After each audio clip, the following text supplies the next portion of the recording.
Modern যুগের মেয়েটি ঘুমোতে যায় নিজের বিছানায়, কিন্তু তার ঘুম ভাঙে 1000 বছর আগে ইয়াং সাম্রাজ্যের এক অসুস্থ মহারাজের বিছানায়। তাদের টাইম মেশিন ছিল তাদের এই জাদুই বিছানাটি। এবার মেয়েটি কিভাবে নানা রকম মডার্ন জিনিস নিয়ে মহারাজকে সাহায্য করবে এবং মহারাজকে তার সাহায্যে আদেও নিজের সাম্রাজ্য বাঁচাতে পারবে, সেই নিয়ে ভীষণ ইন্টারেস্টিং একটা টাইম টেবিল ড্রামা আমি এক্সপ্লেন করব। তাহলে চলো শুরু করা যাক। আর শুরু করার আগে তোমরা কিন্তু সাবস্ক্রাইব করতে একদমই ভুলো না। ড্রামার প্রথম দৃশ্যে আমরা আমাদের প্রধান চরিত্র লুনাকে দেখতে পাই এবং আমরা দেখতে পাই যে সেই দিন তার জীবনে সবকিছুই ভীষণ বাজে হচ্ছিল।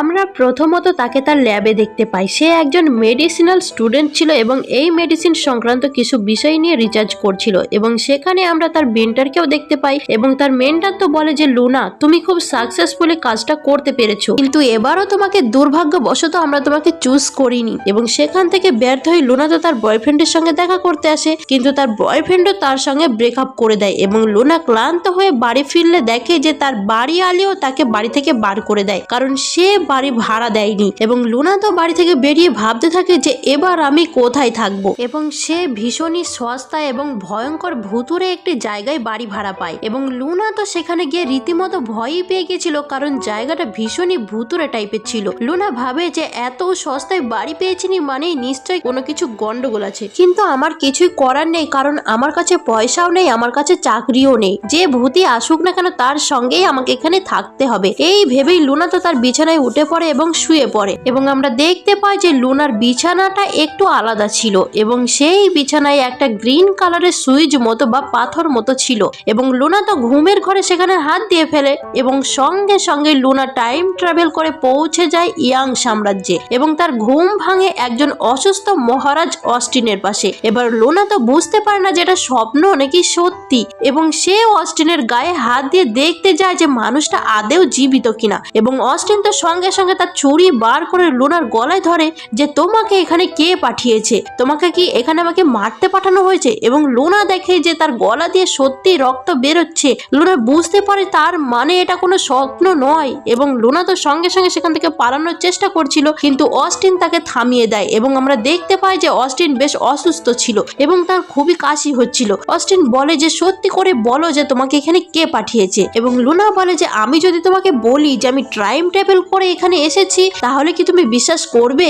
এবং অস্টিন তো একদমই তার কথা বিশ্বাস করে না এবং লুনা তো বলে যে বিশ্বাস করার কোনো দরকারও নেই, আমি এখনই এখান থেকে চলে যাচ্ছি। এবং সে অস্টিনের ঘর থেকে পালানোর চেষ্টা করছিল, কিন্তু তখনই সেখানে অস্টিনের মন্ত্রী জ্যাকসন চলে আসে এবং জ্যাকসন তার তরল উঠিয়ে ধরে যে মহারাজ এটাকে, একে কি এখনই মেরে ফেলবো? এবং লুনা বলে যে আমাকে দয়া করে মেরো না, আমি তার বদলে মহারাজ এই অসুখ ঠিক করে দেবো। আমি বুঝতে পেরেছি যে মহারাজের কি হয়েছে, মহারাজের কাশি হচ্ছে, জ্বর হচ্ছে এবং মাঝে মাঝে মাথা যন্ত্রণাও হচ্ছে, তাই তো আসলে বলা হয়নি আমি একজন ডক্টর এবং তোমার যে সিমটম আছে সেগুলো আমার জানা আছে। আমাদের মডার্ন যুগেও এরকম একটা প্যান্ডেমিক হয়েছিল, তাই আমি তোমাদের সবাইকে সারিয়ে তুলতে সাহায্য করব। এবং মন্ত্রী জ্যাকসন তো বলে ওঠে তুমি ডাক্তার, এই কথা আমরা বিশ্বাস করব কি করে? এবং লুনা তখনই বলে যে তোমাকে দেখেই আমি বুঝতে পারছি যে তোমার কিডনিতে সমস্যা রয়েছে, তোমার অন্তত 3 জন উপপত্নীও রয়েছে এবং তোমার ভালোই বয়স হচ্ছে, তাই এত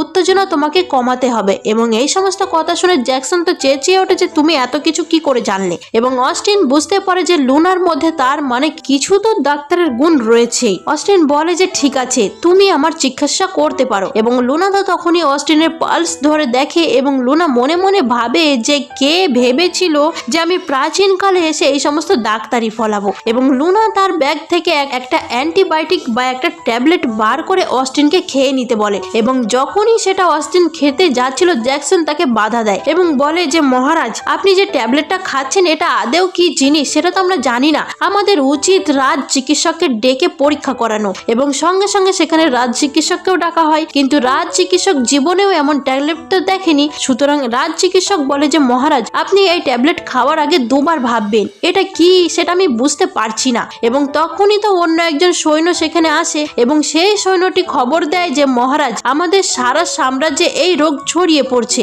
এবং আমরা বুঝতে পারছি না যে এই রোগ কি করে সারাবো, সকলেরই জ্বর হচ্ছে, কাশি হচ্ছে, মানে বলা যায় অনেকটা আমাদের মডার্ন যুগের কোভিডের মতো। এবং সেই যুগে এই রোগের কোনো চিকিৎসা তখনও খুঁজে পাওয়া যায়নি। এবং মন্ত্রী জ্যাকসন তো তখনই বলে ওঠে যে মহারাজ, রাজকুমার রেনের কাছে কিন্তু এই অসুখের ওষুধ রয়েছে, কিন্তু আপনি যতক্ষণ গদি ছাড়ছেন ততক্ষণ রাজকুমার রেন আপনাকে এই ওষুধ দেবে না। এবার অস্টিন তো অবাক হয়ে যায় যে সেটার কি মানে, এবং জ্যাকসন বলে যে না না, মানে এগুলো আমার কথা না, এগুলো রাজকুমার রেনের কথা। এবং অস্টিন নিজেও ততক্ষণে প্রচন্ড অসুস্থ হয়ে পড়েছিল এবং সে প্রায় সেখানেই অজ্ঞান হয়ে যায়। এবং লুনা তো তখনই কারোর কথা না শুনে সেই ওষুধ অস্টিনের মুখে ঢুকিয়ে দেয়। সবাই বলে ওঠে যে তুমি কি মহারাজকে মারার চেষ্টা করছো? লুনা বলে যে যদি ওর জ্বরটা না কমে তাহলে তো এমনিতেও বাঁচবে না। কিন্তু জ্যাকসন তখনই তার তরোয়াল উঠিয়ে লুনাকে মারতে আসে। লুনা বলে যে দাঁড়াও দাঁড়াও, আগে আমাকে ওকে বাঁচানোর চেষ্টা তো করতে দাও। এবং লুনা তো অস্টিনকে জলপট্টি দিতে শুরু করে, কিন্তু তাতেও কোনো লাভ হচ্ছিল না। অস্টিনের জ্ঞান তো ফিরছিলই না। ফলে জ্যাকসন এবং অন্যান্য সৈন্যরা লুনাকে মৃত্যুদণ্ড দেওয়ার জন্য নিয়ে যাচ্ছিল। কিন্তু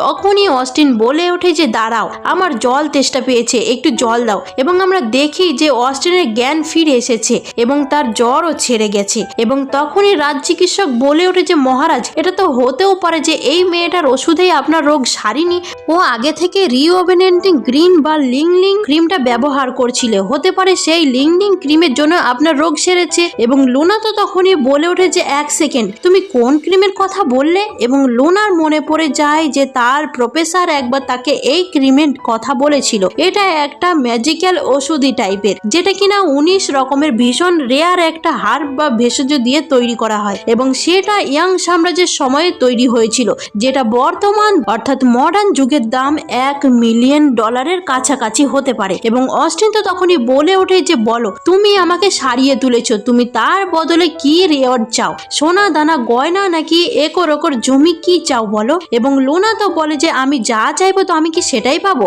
তাহলে আমার ওই ম্যাজিক্যাল লিংলিং ক্রিমটা চাই। এবং তখনই তো সেখানে চলে আসে রাজা অস্টিনের ভাই রাজকুমার রেন। রেন বলে যে তুমি জানো যে তুমি কি জিনিস চাইছো? ওই ক্রিমটা তৈরি করতে 100 বছর সময় লাগে এবং ওই ক্রিমটার দাম প্রায় 10,000 স্বর্ণ মুদ্রার সমান, আর তুমি কিনা এত দামি একটা জিনিস চাইছো? এবং লুনা তো এই কথা শুনে মনে মনে ভাবে তার মানে আমি ঠিক জিনিসই চেয়েছি। এবার রেন তো তখনই বলে ওঠে যে আমি যতদূর শুনলাম যে আমার দাদা নাকি এই প্যান্ডামিকে আক্রান্ত হয়েছে, সে নাকি অসুস্থ, তা তোমাকে তো দেখেই মনে হচ্ছে যে তুমি আর এই গদি সামলানোর যোগ্য না, তা তুমি সিংহাসনটা আমাকে ছেড়ে দাও, তাহলে আমি এই ইয়াং সাম্রাজ্যকে লোকজনকে বাঁচাতে পারবো। এবং অস্টিন তো বলে ওঠে যে তুমি আমাকে ব্ল্যাকমেল করার চেষ্টা করছো। এবং লুনা তখনই বলে যে মহারাজ, আপনি যদি আমাকে ওই ক্রিমটা দেন তাহলে আমি আপনার সমস্ত লোকদের বাঁচাতে পারবো। এবং অস্টিন তো বলে যে সত্যি, তুমি আমাকে এক্ষুনি যে ওষুধটা দিলে। এবং রেন তো তখনই বলে যে শোনো মেয়ে, একটা কথা মনে রেখো, যদি তুমি তোমার কথা না রাখতে পারো তাহলে কিন্তু তোমার মৃত্যু ভয়ানক হবে। এবং লুনা তো তখনই ভাবছিল যে আমি তো এসেছি এই বিছানার মাধ্যমেই, তাহলে আমি আবার ফেরত যাব কি করে? এবং লুনা তো তখনই বলে যে এবার তোমরা সবাই ফেরত যাও, এখন আমি ঘুমাবো। এবার বার্কিরা তো বলে ওঠে যে হ্যাঁ, মহারাজের সাথে তোমার এমন কি সম্পর্ক? এবং লুনা কানে কানে অস্টিনকে বলে যে অস্টিন, তোমাকে কিন্তু আমাকে সহযোগিতা করতেই হবে, না হলে আমি তোমাকে সাহায্য করতে পারবো না। এবং অস্টিন তো সঙ্গে সঙ্গে সবাইকে সেই ঘর থেকে বের করে দেয়। রাজকুমার রেন এবং অন্যান্যরা তো রেগে মেগে ঘর থেকে বেরিয়ে যেতে বাধ্য হয়। এবং তখনই অস্টিন লুনার গলা টিপে ধরে। অস্টিন বলে যে আমি অসুস্থ দেখে তুমি আমাকে বোকা বানাচ্ছ না তো? সত্যি করে বলো যে তুমি কে এবং কোথা থেকে এসেছো? এবং লুনা তো মনে মনে ভাবে যে আগেকার দিনে রাজা মহারাজা তো আর মারার জন্য একবারও ভাবতো না, যে কাউকে যখন তখন মেরে ফেলতো। এবং লুনা বলে যে আমি আসলে ওপর থেকে, মানে স্বর্গ থেকে এসেছি। অস্টিন বলে যে স্বর্গ থেকে, মানে তুমি একজন দেবী? এবং লুনা বলে যে হ্যাঁ, আমাকে দেবতারা পাঠিয়েছে যাতে আমি এই সাম্রাজ্যকে বাঁচাতে পারি। তোমার কি মনে হয় তাহলে কি আমি হঠাৎ করে তোমার বিছানায় কি করে আসবো? আর এইরকম ম্যাজিক্যাল ওষুধ কোথা থেকেই বা নিয়ে আসবো? আমি হচ্ছে স্বর্গ এবং পৃথিবীর মধ্যে একটা কানেকশন। এবং অস্টিন তো তখনই তার তরোয়াল বার করে এবং লুনা তো প্রচন্ড ভয় পেয়ে যায় যে এই বোধহয় এই পাগল মহারাজ তাকে ঘ্যাচাংপো করে দিল। কিন্তু অস্টিন তো তার তরোয়াল তার মাথার কাছে রেখে বলে যে দেবী, আপনি দয়া করে আমাদের এই সাম্রাজ্যকে বাঁচাতে সাহায্য করুন। এবং লুনা বলে যে ঠিক আছে ঠিক আছে, আমি তোমাকে সব সাহায্য করব, তুমি তাড়াতাড়ি ঘুমিয়ে পড়ো। এবং সে আবারও অস্টিনের সাথে তার বিছানায় ঘুমিয়ে পড়ে। এবং লুনা তো ঘুমের ঘরে আবারও সেই সবুজ সুইচে হাত দেয় এবং সে পৌঁছে যায় মডার্ন যুগে। এবং অন্যদিকে মহারাজ অস্টিনের ঘরের বাইরে আমরা রাজকুমার রেনকে দেখতে পাই এবং আমরা দেখতে পাই যে রেনের সাথে মন্ত্রী জ্যাকসনের ষড়যন্ত্র চলছিল। রেন বলে যে এই মেয়েটা তো দেখছি আমাদের সমস্ত প্ল্যান বন্ধ করে দেবে, এই মেয়েটা দুনিটাকে খতম করে দাও। ওদিকে অন্যদিকে লুনার ঘুম ভাঙে মডার্ন যুগে তার ঘরে, এবং লুনা বুঝতে পারে না যে সে আবারও কি করে সে মডার্ন যুগে চলে এলো। লুনা যে ভাবে যে এতক্ষণ কি সে তাহলে স্বপ্ন দেখছিল, এবং তখনই সে লক্ষ্য করে তার হাতে তো সেই ক্রিমটা রয়েছে, এবং লুনা বুঝতে পারে যে এটা কোনো স্বপ্ন নয় এবং সে এটা সত্যিকারের বড়লোক হতে চলেছে। এবং লুনা তো ডক্টর লি এর সঙ্গে দেখা করতে আসে, অর্থাৎ যে প্রফেসর তাদেরকে এই ক্রিমটার ব্যাপারে শিখিয়েছিল, এবং সেখানে আমরা ডক্টর লি এর মেয়ে ডেজিকে দেখতে পাই। ডেজি বলে যে কি ব্যাপার লুনা, তোমার তো চাকরিও গেল বয়ফ্রেন্ডও গেল, এখন কি তুমি আমার বাবার কাছে চাকরি চাইতে এসেছো? লুনা বলে ওঠে যে তুমি আমার বয়ফ্রেন্ডকে চুরি করেছো, লজ্জা লাগে না তোমার এরকম কথা বলতে? তাছাড়া আমি এখানে আমার জন্য না, তোমাদের ল্যাবের জন্যই এসেছি। এবং লুনা তখনই সেই লিং ক্রিমটা দেখায়, এবং ডেজি বলে ওঠে যে এটা চোর বাজার থেকে নকল ক্রিম কিনে এনে তুমি আমাকে ঠকানোর চেষ্টা করছো, এক্ষুনি তুমি আমার বাবার অফিস থেকে বের হয়ে যাও। এবং সে তো লুনাকে ঘাড় ধাক্কা দিয়ে বের করে দেওয়ার চেষ্টা করছিল, কিন্তু ততক্ষণে ডক্টর লি সেখানে চলে আসে। ডক্টর লি বলে যে তোমরা কি নিয়ে কথা বলছো, এবং ডক্টর লি যখন ওয়াইনমেন্টাল ব্যাপারে জানতে পারে সে তো খুবই এক্সাইটেড হয়ে পড়ে, এবং ডক্টর লি নিজে সেই ক্রিমটা টেস্ট করে দেখে। ডক্টর লি বুঝতে পারে যে এটাই হচ্ছে সেই 3000 বছরের পুরনো ক্রিম, যেটা কিনা এখনো নতুনের মতোই রয়েছে, কারণ ক্রিমটা তো টাইম ট্রাভেল করে এসেছিল। এবং ডেজি তো বলতে থাকে যে বাবা তুমি এই মেয়েটার কথায় বিশ্বাস করো না, এই মেয়েটা একটা ঠকবাজ। কিন্তু ডক্টর লি বলে যে তোমাকে আমার কাজের মাঝখানে কথা বলতে হবে না, যাও তুমি এখান থেকে বাড়ি যাও। এবং ডক্টর লি তো বগা দিয়ে ডেজিকে সেখান থেকে তাড়িয়ে দেয়, এবং ডক্টর লির সাথে লুনার কন্ট্রাক্ট হয়ে যায়, যার বদলে কিনা লুনা 1 মিলিয়ন টাকা পেয়ে যায়। এবং লুনা তো সেই টাকা দিয়ে নানা রকমের ঔষধ এবং নানা রকমের জিনিস কিনে নেয়, এবং সেই সমস্ত জিনিস তার বিছানায় জড়ো করে। কিন্তু লুনা তখনও বুঝতে পারেনি যে এই বিছানা থেকে টাইম ট্রাভেলটা কিভাবে করতে হয়, কারণ 2 বারই সে ঘুমের মধ্যে টাইম ট্রাভেল করেছিল, তাই টাইম ট্রাভেল করার পদ্ধতি তার তখনও জানা ছিল না। অপরদিকে আমরা অস্টিনকে দেখতে পাই। অস্টিন তো ভাবছিল যে 2 দিন হয়ে গেল কেন এখনো লুনা ফিরছে না, এবং জ্যাকসন তো তখন বলতে থাকে যে মহারাজ ওই মেয়েটা নিঃসন্দেহে একজন ঠক বা জোচ্চোর, তাই জন্যেই ও আপনাকে এইভাবে ভড়কিয়ে দিয়ে পালিয়েছে, ও আর ফিরে আসবে না। এবং একজন অফিসার তখনই এসে বলে যে মহারাজ রাজ্যের অবস্থা খুবই খারাপ, চারিদিকে এই প্যান্ডেমিক ছড়িয়ে পড়েছে, লোকজন মারা যাচ্ছে, আমাদের তো কিছু তো একটা করতে হবে। অপরদিকে লুনা তো কিছুতেই বুঝতে পারছিল না যে সে কিভাবে টাইম ট্রাভেল করবে। লুনা ভাবে যে 2 দিন হয়ে গেল, আমি কথা দিয়েছিলাম অস্টিনকে যে আমি 2 দিনের মধ্যে ফেরত যাব, এবার আমি কি করে যাব? এবার লুনার তখনই মনে পড়ে যখন সে প্রাচীনকালে ছিল, তখন অস্টিনকে শোয়ানোর সময় সে একটা সবুজ বাটন তার খাটে দেখেছিল, এবং লুনার আগে ভাগে তার টেডি বিয়ারদের সরাতে গিয়ে সে একই রকম বাটন বা পাথর নিজের খাটেও দেখতে পায়। এবার লুনা বুঝতে পারে যে তার মানে এটাই হচ্ছে টাইম ট্রাভেলের চাবিকাঠি, এবং লুনা সেই বাটনে হাত দিতে সঙ্গে সঙ্গে সে টাইম ট্রাভেল করে। এবার অপরদিকে আমরা দেখতে পাই যে অস্টিনের উপর তো রাজকুমার রেন এবং অন্যান্য মন্ত্রীরা প্রচন্ড চাপ দিচ্ছিল যে তুমি যদি এই সমস্ত কিছু সামলাতে না পারো তাহলে গদি ত্যাগ করে দাও, তুমি একটা অল্প বয়সী মেয়ের উপর এই সমস্ত কিছু নিয়ে ভরসা করছো, সে আদেও কতটা সত্যি সেটা তো কেউ জানে না। এবার রেন তো বলেই দিয়েছে যে ওর কাছে এই অসুখের ওষুধ রয়েছে, এবং তাকে রাজা হতে দিলেই সে সেই ওষুধ সবার কাছে পৌঁছে দেবে, তাহলে তাকেই রাজা হতে দেয়া হোক, অস্টিন তার সিংহাসন ছেড়ে দিক। এবার অস্টিন তো বলে ওঠে যে তোমরা সবাই আমাকে গদি ছাড়তে বাধ্য করছো, এবং মন্ত্রীরা তো বলতে থাকে যে আর কোনো উপায় কি তোমার কাছে আছে? এবং অস্টিন বলে যে 2 দিন আগে আমার কাছে স্বর্গ থেকে একজন দেবী এসেছিল, সে আমাকে কথা দিয়েছিল যে অসুখ সারাতে আমাকে সাহায্য করবে। রাজকুমার রেন তো বলে ওঠে যে দেবী নাকি ছাই, সে একজন ঠক, সে একজন মিথ্যাবাদী, কেউই তোমাকে এখানে সাহায্য করতে আসবে না। কিন্তু তখনই সেখানে আমাদের মডার্ন যুগের ডাক্তার লুনা চলে আসে, এবং লুনা তো খুবই কুল পোজ দিয়ে বলে যে হ্যালো সবাই, আমি এসে গেছি, আমার নতুন জামা কাপড় দেখতে কেমন লাগছে? আসলে লুনাকে আমরা তখন প্রাচীন কালের জামা কাপড়ে দেখতে পাই, এবং লুনাকে দেখে তো মন্ত্রীরা তো অনেকটা অবাক হয়ে যায়, এবং তারা বলে যে এর কথাই তুমি বলছিলে, এই সেই ভগবানের দূত। এবং লুনা বলে যে হ্যাঁ আমি সেই ভগবানের দূত। এবং সেখানে আমরা একজন মন্ত্রী শাংকে দেখতে পাই, সে তো বড্ড বেশি কথা বলছিল, এবং বলে যে এই মেয়েটা আদেও কোথা থেকে এসেছে তার কোনো ঠিক ঠিকানাই নেই, এবং তার কথা বিশ্বাস করে আমরা সাম্রাজ্য চালাবো। রাজকুমার রেন তো বলে ওঠে যে সত্যি আমার দাদা কোনো কমবেন না, কে একজন ডাইনি কোথা থেকে এলো এবং তার কথাতেই আমার দাদা বিশ্বাস করছে। আর যদি এই মেয়েটার কাছে এত দামি এত ম্যাজিক্যাল ওষুধ থাকবেই, তাহলে সে সেটা ফ্রিতে সবাইকে বিলিয়ে দিচ্ছে কেন? এমন নয় তো যে এই রোগটা সেই ছড়িয়েছে? এবং লুনা তো তখনই তার স্টেথোস্কোপ বার করে রাজকুমার রেনকে চেক আপ করে এবং বলে যে তোমার কি অসুখ আমি সেটা বুঝতে পেরেছি এবং তার জন্য তোমাকে একটা বড় ইনজেকশন দিতে হবে। এবং এই সমস্ত কথা শুনে রেন তো খুবই এমব্রেসড হয়ে পড়ে এবং বলে যে ডাইনিটি এক্ষুনি এখান থেকে বার করো। এবং অস্টিন বলে ওঠে যে কেউ ওর গায়ে হাত দেবে না যতদিন না আমাদের সাম্রাজ্যের এই সমস্যা সমাধান হচ্ছে, কেউ লুনার গায়ে হাতও দেবে না। এবং অস্টিন তখনই লুনাকে নিয়ে বেরিয়ে পড়ে। আসলে যাদের যাদের রোগ হয়েছিল তাদের সবাইকে একটা জায়গায় রাখা হয়েছিল এবং তারা সেখান থেকে বিনা চিকিৎসায় মারা যাচ্ছিল। সেখানে কারো যাওয়ার সাহসও হচ্ছিল না কারণ রোগ ভীষণই ছড়াচ্ছে ছিল। এবং লুনা এবং অস্টিন ঠিক করে যে তারাই সেখানে যাবে। এবং লুনা তো মডার্ন যুগ থেকে নানা রকমের জিনিস নিয়ে এসেছিল এবং তার মধ্যে একটা প্রধান জিনিস ছিল মাস্ক। লুনা অস্টিনকে তার মাস্ক পরিয়ে নিতে বলে এবং লুনা নিজেও সেই মাস্ক পরে নেয়। এবং এখানেই আমরা মহারাজ অস্টিনের একজন বিশ্বস্ত সঙ্গী হেনরিকে দেখতে পাই। এবার তারা তিনজন ওষুধপত্র এবং খাবার দাবার নিয়ে সেই জায়গায় রওনা দেয় যেখানে কিনা সবাইকেই সেখানে জড়ো করে রাখা হয়েছিল। এবার লুনারা তো সেখানে গিয়ে সবাইকে ওষুধ দেওয়ার চেষ্টা করে, কিন্তু সব লোকেরাই এই ওষুধ নিতে প্রথমেই কিছুটা বাধা দেয়। তারা বলে যে মহারাজ, প্রথমত আপনি এতদিন আমাদের চিকিৎসার কোনো খেয়ালই রাখেননি। বলা যায় না যে আপনি আমাদের আদৌ ওষুধ দিচ্ছেন নাকি আমাদের বিষ দিয়ে মারার চেষ্টা করছেন। আমাদের সমস্ত রোগীদের এই একই জায়গায় জড়ো করে রাখা হয়েছে, এখানে কেউ আমাদের কোনো খোঁজ নেয় না, আদেও এখানে আমাদের কোনো চিকিৎসা হবে তো? এবং লুনার কথায় কেউই বিশ্বাস করছিল না, তাই জন্যই লুনা তখনই তার মাস্ক খুলে ফেলে এবং লুনা বলে যে এই যে আমি আমার মাস্ক খুলে ফেললাম, এবার তো আমারও তোমাদের মতো এই রোগ হয়ে যাবে, তখন কিন্তু আমি আমার এই ওষুধই খাবো।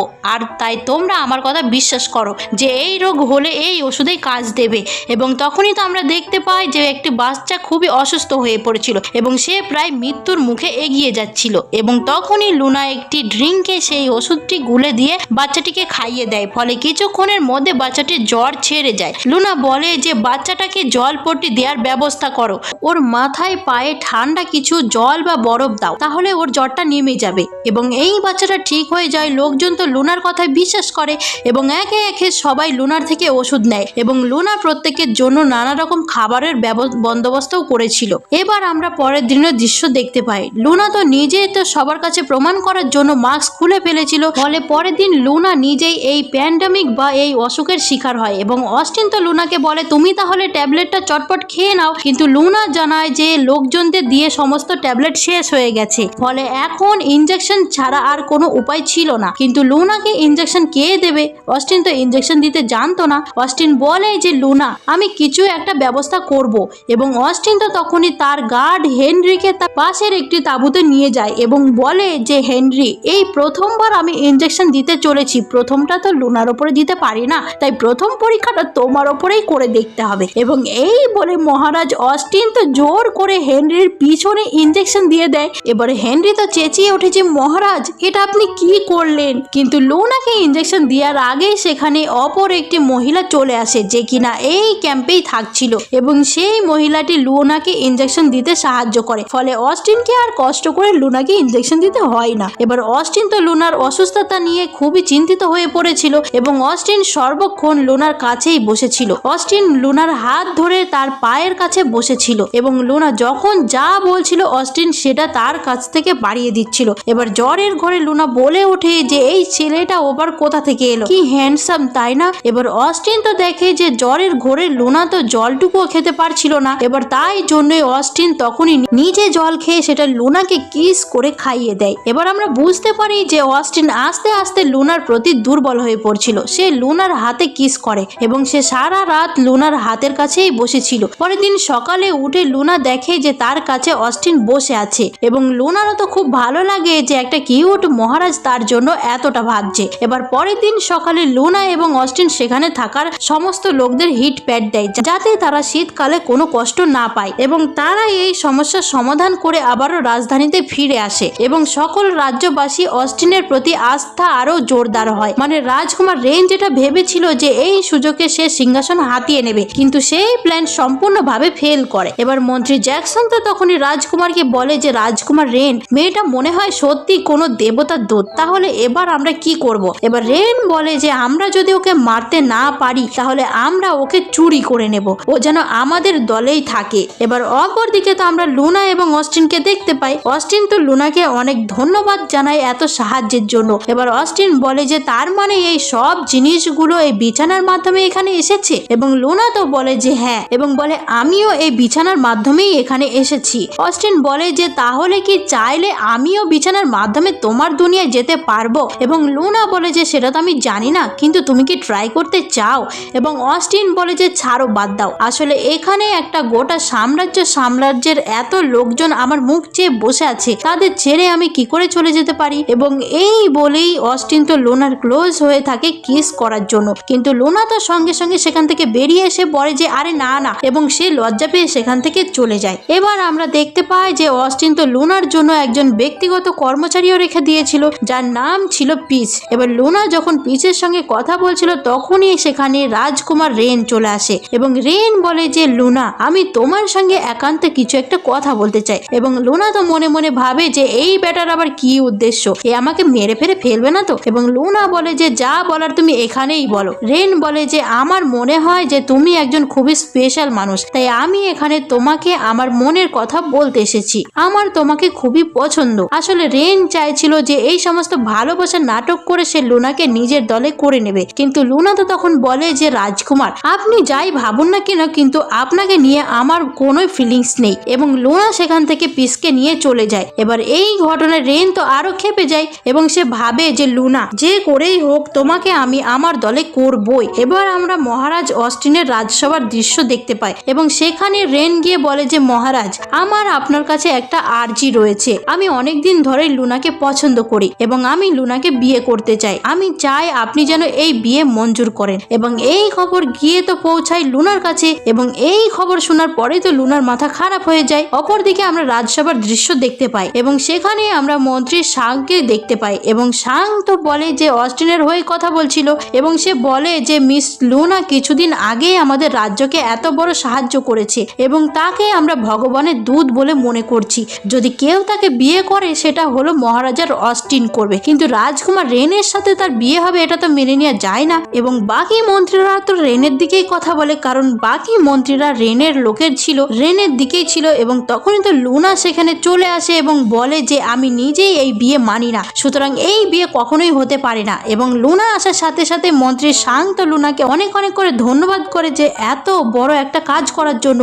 যে সাং কিনা লুনার এত বিরোধিতা করেছিল সেই এখন লুনার সামনে ঝুঁকে তাকে ধন্যবাদ জানায়। যাই হোক, লুনা তো মহারাজকে বলে যে আমি এখন বিয়ের কথা ভাবছি না, আর তাছাড়া রাজকুমার রেনের প্রতি আমার কোনোই ফিলিংসও নেই, সুতরাং আমি তাকে কোনোভাবে বিয়ে করতে রাজি নই। এবং অস্টিন তো এই কথা সূত্র ধরেই রেনকে বারণ করে দেয়। রেন বলে ওঠে যে ও তুমি আমাকে বিয়ে করতে দিতে চাও না, তা তুমি লুনার সাথে কি করতে চাও? তুমি কি ওকে সারা জীবন প্রাসাদে বন্দি করে রাখতে চাও? ওকে দিয়ে নিজের কাজ করাতে চাও? এবং লুনা তো তখনই বলে যে রেন, একটা কথা তোমায় বলি, এখানে সবাই আমাকে ভগবানের দূত হিসাবে দেখেছে এবং আমি সত্যিই তাই। আমার ক্ষমতা আছে, আমার যখন ইচ্ছা আমি এখান থেকে চলে যাব, কিন্তু আমি অস্টিনকে সাহায্য করার জন্যই এখানে এসেছি এবং কেবলমাত্র একজন সৎ এবং সৎ প্রজাপরায়ণ রাজাকেই আমি সাহায্য করব এবং তার সাথে থাকবো, তোমার মতো একজন লোকের সাথে না। এবার অস্টিন তো তখনই লুনাকে নিয়ে সেখান থেকে চলে যায় এবং লুনা তো রেনকে জিভ ভেঙচি দিয়ে সেখান থেকে চলে যায়। রেন মনে মনে ভাবে যে তোমাকে যদি আমি নিজের করতে না পারি তাহলে তোমাকে আমি এই পৃথিবীতে আমি বাঁচতেই দেব। বলে যে রেন, আমি জানি যে তুমি ওই ডাইনির ব্যাপারেই আমার সাথে কথা বলতে এসেছো, কি ব্যাপার বলো। এবার রেন তো জোসেফিন মিলে তো তখনই লুনার বিরুদ্ধে একটা প্ল্যান রচনা করে। রেন বলে যে মহারাজ তো সব সময় এখন ওই মেয়েটার সঙ্গেই ঘুরছে, সুতরাং আর বেশি দিন নেই যে মহারাজ ওকে বিয়ে করে ফেলবে না। তাছাড়া লুনা মেয়েটা কে, কোথা থেকে এসেছে, ওর ব্যাকগ্রাউন্ড সম্বন্ধে আমরা কিছুই জানি না, তাই তুমি আর আমি যদি দুজনে হাত মেলাই তাহলে বড় সমস্যা থেকে মুক্তি পেতে পারি। এবং এই বলে রেন জোসেফিনের হাতে একটা পাত্র তুলে দেয় এবং রেন বলে এটা তুমি কোনোভাবেই লুনাকে খাইয়ে দাও, তারপর কি করতে হয় সেটা আমি দেখছি। এবং এটা এক ধরনের ড্রাগস ছিল। এবং জোসেফিন তো বলে যে আমি বুঝে গিয়েছি আমায় কি করতে হবে। এবং সে তখনই তার একজন দাসীকে বলে যে লুনার সাথে সে দেখা করতে চায়। এবার কিছুক্ষণ পরে লুনা তো জোসেফিনের সঙ্গে দেখা করতে আসে। এবার জোসেফিন তো অলরেডি ড্রিঙ্কে এই উত্তেজক ওষুধটা মিশিয়ে রেখেছিল এবং তাদের প্ল্যান ছিল যে এই ড্রিঙ্ক খাওয়ার পর লুনা একদম অবচেতন হয়ে যাবে এবং সেই সময় অন্য কারোর সাথে তার সম্পর্ক হবে, যাতে অস্টিন আর লুনার দিকে নজর না দেয়। এবার লুনা তো জোসেফিনের সাথে দেখা করতে আসে এবং লুনা তো ভাবছিল যে আমি সব ড্রামাতেই দেখেছি যে মহারাজের পত্নীরা ভীষণই বদমাইশ হয়, তাহলে এও কি এরকম কেউ? যাই হোক, লুনা তো জোসেফিনের সঙ্গে ভালোভাবেই কথা বলছিল এবং জোসেফিন বলে যে লুনা, কিছুদিন ধরেই দেখছি তুমি মহারাজের সাথে খুব ঘনিষ্ঠভাবে মিশছো। এবং লুনা তো বলে ওঠে যে আরে না না, ওরকম কোনো ব্যাপারই নেই, মহারাজকে আমি কেবলমাত্র সাহায্যই করছি। এবং জোসেফিন বলে যে না লুনা, তোমার সাথে যদি মহারাজের কোনো সম্পর্ক হয় আমার কোনো অসুবিধা নেই, যতই হোক এত বছরে আমি মহারাজকে সন্তান সুখ দিতে পারিনি। আসলে মহারাজ অর্থাৎ অস্টিনের সঙ্গে জোসেফিনের তো কোনো সম্পর্কই ছিল না, তারা কেবলমাত্র নামেই স্বামী স্ত্রী ছিল। এবার এই কথা শুনে লুনার তো অস্টিনের সাথে কাটানো মিষ্টি মিষ্টি মুহূর্তগুলো মনে পড়ছিল এবং লুনার তখনই মনে হয় যে আমি কি তাহলে সত্যিই অস্টিনকে ভালোবেসে ফেলছি। এবং এই উত্তেজনার বশে লুনা জোসেফিনের দেয়া সেই ড্রিঙ্কটা পান করে ফেলে এবং জোসেফিন তো বলতে থাকে যে লুনা আরো ড্রিঙ্ক করো, এই ড্রিঙ্কটা আমি নিজের হাতে বানিয়েছি, খুব ভালো খেতে। কিন্তু দ্বিতীয়বার খাওয়ার সময় লুনা বুঝতে পারে যে এতে কিছু একটা গন্ডগোল রয়েছে। লুনা ওই ড্রিঙ্কটা শুকেই বুঝতে পারে যে এতে উত্তেজনামূলক কোনো রকম ওষুধ মেশানো রয়েছে। লুনা তো ভাবে যে আমি কি বোকামিটাই না বা করলাম এবং লুনা তাড়াতাড়ি করে জোসেফিনের ঘর থেকে বের হয়ে যায়। কিন্তু জোসেফিন তখনই রেনকে খবর দেয় যে লুনা ড্রিঙ্ক খেয়ে এখান থেকে বেরিয়ে গেছে, তাই এর পরের ব্যবস্থা সে যেন করে। এবার লুনা তো সেখান থেকে বেরিয়ে আসে এবং সে সেই ড্রিঙ্কের ফলে তার মাথা ঘুরছিল এবং লুনা বলতে থাকে যে অস্টিন তুমি কোথায় আছো, আমাকে বাঁচাও। এবং তখনই সেখানে অস্টিন আসে এবং লুনাকে বাঁচায়। অস্টিন তো তখনই লুনাকে কোলে তুলে নেয় এবং নিয়ে তাকে তার নিজের ঘরে চলে যায় এবং তাদের মধ্যে তো বেশ রোম্যান্সও হয়। এবার আমরা পরের দিন সকালের দৃশ্য দেখতে পাই। লুনা তো ভাবে যে প্রাচীন কালে এসে আমি এটা কি করছি, যে রাজার কিনা এত বদনাম ছিল নৃশংস হিসাবে, সে কি সত্যি আমার প্রতি এত সুইট। এবার লুনা তো অস্টিনকে বলে যে অস্টিন সত্যি করে বলো তো, লোকজনে তোমাকে এত নৃশংস বলে কিন্তু তা তো একদমই না, লোকজন তোমাকে এমন কেন বলে? এবং তখনই অস্টিন বলে যে আসলে আমার তো রাজা হওয়ার কথাই ছিল না, রাজা হওয়ার কথা ছিল আমার ভাই রেনের। কিন্তু যখন মহারাজ ঘোষণা করে যে পরবর্তী রাজা কে হবে, তখন বেশ কয়েক বছর রেন খুবই অসুস্থ ছিল, তাই জন্যই আমাকে বাধ্য হয়ে রাজা বানানো হয়েছিল।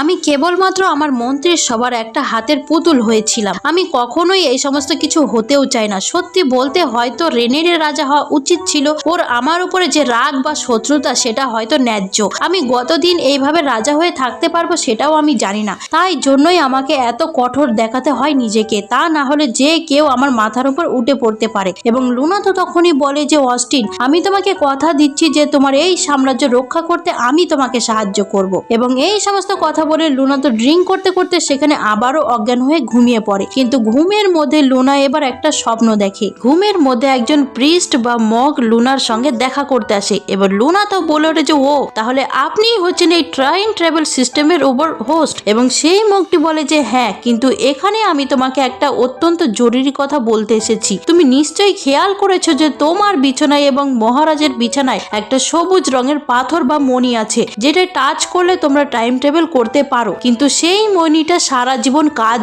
করবে না। তোমার এবং অস্টিনের মধ্যে ভালোবাসার সম্পর্ক শুরু হলে, অর্থাৎ তোমরা যখনই প্রেমে পড়তে শুরু করবে তখন থেকেই ওই মনির ক্ষমতা কমতে থাকবে এবং আলটিমেটলি যখন তোমরা কমপ্লিটলি একে অপরকে ভালোবেসে ফেলবে তখন চিরকালের মতো এই টাইম ট্রাভেল ব্যাপারটা বন্ধ হয়ে যাবে। অর্থাৎ চিরকালের মতো লুনা এই জগতেই অর্থাৎ প্রাচীন কালে অথবা মডার্ন যুগে ফেসে থাকবে, সে আর টাইম ট্রাভেল করতে পারবে না। এবং এই স্বপ্ন দেখার পরে তো লুনার ঘুম ভাঙে মডার্ন যুগে এবং লুনা বুঝতে পারে যে ঘুমের মধ্যে সে আবারও মডার্ন যুগে ফিরে এসেছে। এবার লুনা তো ভাবে যে এটা কি কোনো স্বপ্ন ছিল? নিশ্চয়ই স্বপ্নই ছিল, এতবার আমি টাইম ট্রাভেল করেছি যে আমার মনে হয় মাথা খারাপ হয়ে গেছে। এবার লুনা এটাও দেখে যে টাইম ট্রাভেল করার সাথে সাথে তার জামা কাপড়ও চেঞ্জ হয়ে গেছে, মানে তার সিস্টেম আপডেট হয়ে গেছিল এবং এখন তার টাইম ট্রাভেলের সাথে সাথে তার আপনা আপনি জামা কাপড়ও চেঞ্জ হয়ে যেত। কিন্তু পরক্ষণই লুনা বুঝতে পারে যে ওই স্বপ্নটা কোনো স্বপ্ন ছিল না এবং ওই মঙ্গ যেটা বলেছিল সেটা আসলেই সত্যি কথাই ছিল।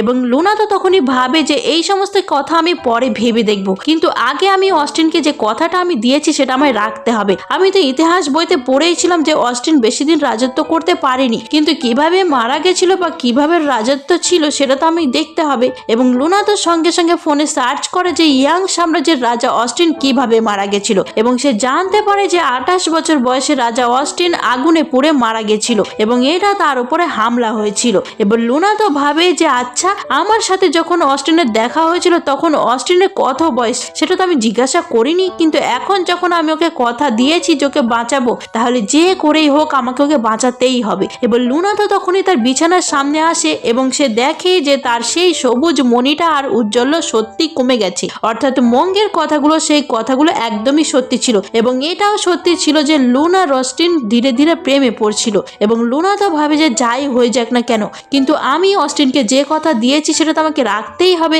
এবারে যখন আমি প্রাচীনকালে যাব, আমি অগ্নি নির্বাপক অনেক জিনিসপত্র নিয়ে যাব, আগুন নেভানো যাবে এমন অনেক জিনিস, যাতে অস্টিনকে আগুনে জ্বলে পুড়তে না হয়। আমি ওকে সমস্ত কিছু শিখিয়ে দিয়ে আসবো যাতে ও ওর প্রাণ বাঁচাতে পারে। এবার লুনা আগুন নেভানোর মতো সমস্ত রকমের জিনিস, যেমন ফায়ার এক্সটিংগুইশার বা স্প্রে বা গ্যাস মাস্ক, এই ধরনের জিনিস কিনে নিয়ে আসে এবং সে বিছানায় বসে রেডি ছিল টাইম ট্রাভেল করার জন্য, কিন্তু কিছুতেই সে টাইম ট্রাভেল করতে পারছিল না। এবং লুনা তো বুঝতে পারে না যে এটা কি হচ্ছে, সে টাইম ট্রাভেল কেন করতে পারছে না। এবং লুনার তখনই মনে পড়ে যে সে যতবার টাইম ট্রাভেল করেছিল ঘুমানোর সময়ই টাইম ট্রাভেল করেছে। লুনা বুঝতে পারে যে টাইম ট্রাভেলটা তার মনে ঘুমের মধ্যেই হয়, কারণ অবভিয়াসলি এটা একটা বিছানা আর বিছানাতে তো লোকে ঘুমোতেই আসে। এবং লুনা তো বলে যে এই ব্যাপার, তাহলে আমি এক্ষুনি ঘুমিয়ে পড়ছি। এবং লুনা তো সেই এক্সট্রিম মেশিন নিয়ে ঘুমানোর চেষ্টা করে, কিন্তু কিছুতেই তার ঘুম আসছিল না। লুনা বলে যে আমি তো বুঝতে পারছি না ব্যাপারটা, আমার ঘুম আসছে না কেন। এবার সকাল থেকে তো রাত হয়ে যায়, তবুও লুনার ঘুম আসে না। রাতের বেলা তো লুনা ওষুধ খেতে থাকে যাতে তার ঘুম হয়, কিন্তু ঘুমের ওষুধ খেয়েও লুনার ঘুম আসে না। এবার লুনা তো ভাবে যে এই ওষুধে কি তাহলে কাজ দিচ্ছে না, এবং সে তো একটা ফার্মেসিতে কল করে ঘুমের ওষুধ অর্ডার করার কথা বলে, কিন্তু সেখানকার লোকেরা তো ভাবে যে ঘুমের ওষুধ খেয়ে লুনা মনে হয় ভুলভাল কিছু করতে চলেছে, তাই জন্যই তারা ওষুধও পাঠায় না। এবার লুনা তো পড়ে যায় মহা বিপদে, কারণ 2-3 দিন হয়ে গেছিল লুনার ঘুমও আসছিল না। লুনা বলতে থাকে যে ভগবান দয়া করে আমার ঘুমটা এনে দাও, কিন্তু লুনার ঘুম আসে না এবং এইভাবেই 1 সপ্তাহ কেটে যায়। এবার লুনার অবস্থা তো একদম নাজেহাল হয়ে গেছিল, তার চুল তুলটা কাঠের বাসা হয়ে গেছিল এবং সে ডক্টরের কাছে যায়। লুনা বলে যে ডক্টর, প্রায় 1 সপ্তাহ হয়ে গেল, আমি রাতের বেলা ঠিকমতো ঘুমোতে পারছি না, আমি না ঘুমোলে আমি কি করে সার্ভাইভ করব। যখনই আমি ঘুমোতে যাচ্ছি তখনই আমার শুধুমাত্র তার কথাই মনে পড়ছে। তাকে আমি কথা দিয়েছি যে আমি তার কাছে আমায় যেতে হবে এবং আমি যদি না ঘুমোতে পারি তাহলে আমি তার কাছে কি করে যাব।